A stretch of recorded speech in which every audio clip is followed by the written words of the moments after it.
Bonjour et bienvenue pour cette 8e édition d'un comics par jour, l'émission VF qui vous présente un comics en VF par jour, un comics récent, un comics disponible partout chez votre libraire, en bas de chez vous, sur internet, sur originalcomics.fr, où vous voulez, l'important c'est de l'acheter et de le lire, et qui est un coup de cœur, qui est un comics que j'ai lu, que j'ai dévoré, et que je veux vous faire partager parce qu'il faut que vous l'ayez lu.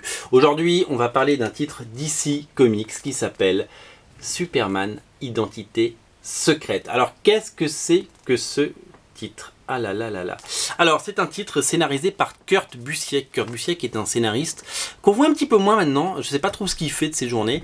Je sais qu'il continue la série Astro City qu'il avait créée chez Hommage Comics. Donc, il y a eu je ne sais pas combien de dizaines d'épisodes depuis le temps.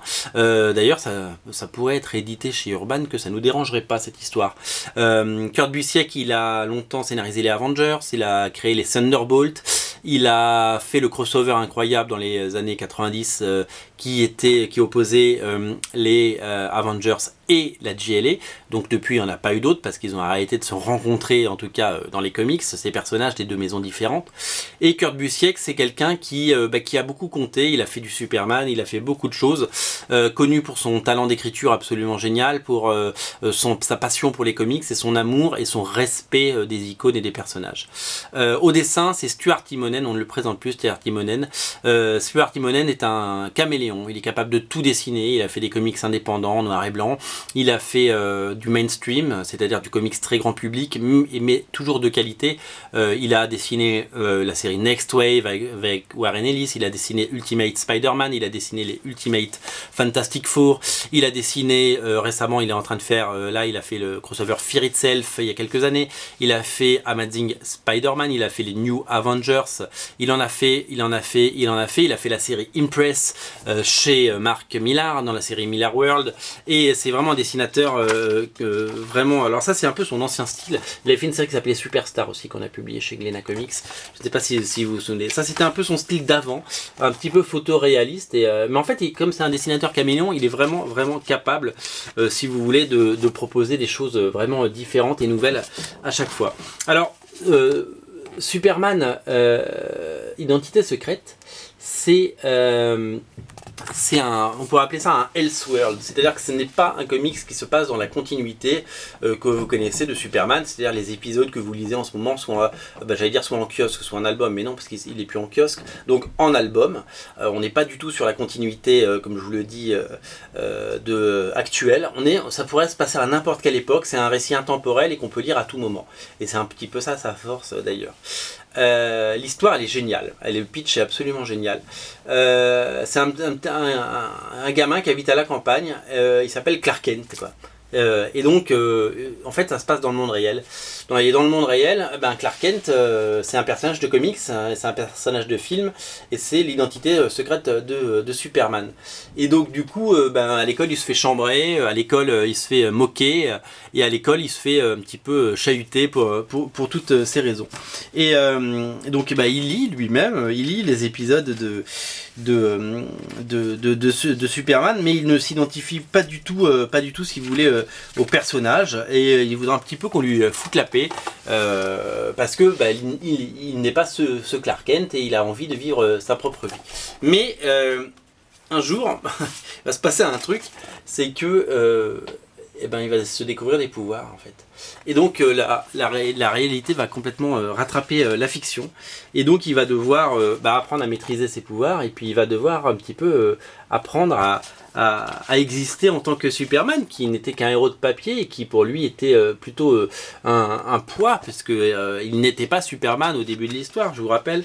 Et donc il va apprendre un petit peu à devenir ce héros, et donc ça va créer évidemment des problèmes, parce que dans ce monde réel d'un coup il y a un vrai Superman qui existe, et puis après au niveau de sa famille il y a comment expliquer que qu'il est vraiment Superman après toutes ces années, et finalement qui est-il vraiment, voilà, c'est la vraie, en fait il y a une vraie quête d'identité et de sens autour de ce comics pardon, et il y a une véritable pureté si vous voulez dans toute l'approche, dans le sens où Superman, c'est le héros le plus pur possible. C'est un boy scout, c'est un alien qui a cherché sa place, un alien, donc un étranger, on pourrait même dire un migrant si vous voulez aujourd'hui, qui est arrivé aux États-Unis, qui a cherché longtemps sa place et qui était dans une quête d'identité perpétuelle et qui n'avait que des belles valeurs parce qu'il a été élevé dans le Kansas, dans la ville de Smallville, et qu'on lui a appris à être généreux, on lui a appris à avoir un grand cœur, on lui a appris à aider son prochain. On lui a appris à travailler dur, on lui a appris plein de belles valeurs américaines et mondiales d'ailleurs, qui ne sont pas des valeurs que américaines, mais c'est certainement le personnage finalement le plus pur et le plus gentil qui soit. Il peut être, c'est un dieu, donc il peut être fort, il peut être violent, il peut être brutal, il peut être vengeur, il peut être tout ce que vous voulez si on touche à sa famille notamment et si on touche un petit peu au sien.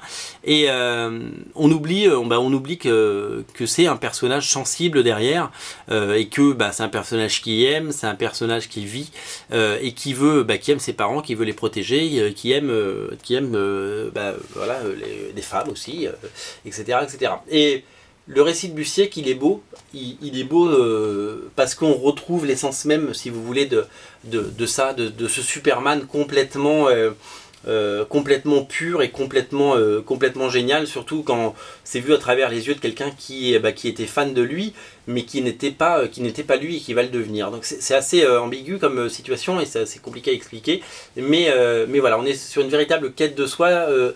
C'est ça l'histoire de Superman, c'est de se chercher, de trouver sa place. Et le Clark Kent de cette histoire va devoir trouver sa place.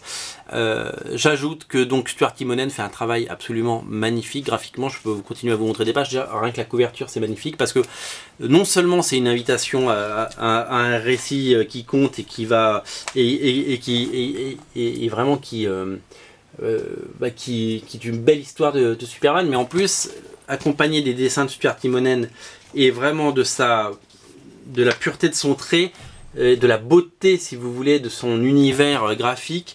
Ça, si vous voulez, ça magnifie le tout, ça rend tout plus beau, ça rend tout plus poétique, et c'est vraiment quelque chose de somptueux à tout niveau. Et voilà, donc ce Superman est vraiment dans le haut du panier. Moi je crois que je l'ai déjà dit dans plusieurs émissions, Superman, j'ai eu beaucoup de mal sur des histoires classiques parce qu'il est tellement fort, il est tellement, c'est Dieu quoi, enfin je veux dire, il est trop fort, il peut pas avoir d'ennemis à sa mesure, et donc du coup moi je suis un petit peu, si vous voulez, perplexe quand je lis du Superman parce que bon, ça tourne toujours un petit peu en boucle. Les meilleurs récits habituellement de Superman, c'est souvent quand il re-raconte ses origines. Il y en a eu des redites des origines de Superman. Celui-là, c'est pas une redite des origines de Superman, c'est une histoire à part entière, et c'est une des rares histoires à part entière qui peut se lire. Déjà, vous pouvez le lire sans avoir rien lu. Ça, vous n'avez pas besoin de connaître le personnage. Vous n'avez pas besoin d'aimer le personnage de Superman pour lire et apprécier cette histoire. C'est très important de le dire. Et cette histoire, elle est vraiment magnifique parce que, voilà, et elle fait partie des très très grandes histoires de Superman et qui ne sont pas ses origines. Voilà, et c'est ça, c'est très important à dire parce qu'elle n'a pas tant que ça. Je dois vous dire que dans le cadre de DC Rebirth qui est publié actuellement, le tome 1 vient de sortir. Lisez aussi ce Superman de DC Rebirth, on en reparlera peut-être dans une prochaine émission. Parce que c'est vraiment quelque chose d'exceptionnel. C'est la première fois que je lis d'un Superman, donc en série mensuelle, 2 fois par mois même aux États-Unis, d'aussi bonne qualité. Voilà, c'est vraiment quelque chose d'exceptionnel. Voilà, il n'y a pas de mots pour dire à quel point j'ai aimé ce comics. Je vous conseille de prendre le même plaisir que moi à le lire. Voilà, c'est tout ce que je peux vous souhaiter, puisque j'ai vraiment adoré. Voilà, c'est tout pour cette émission. Je crois que c'était la 8e.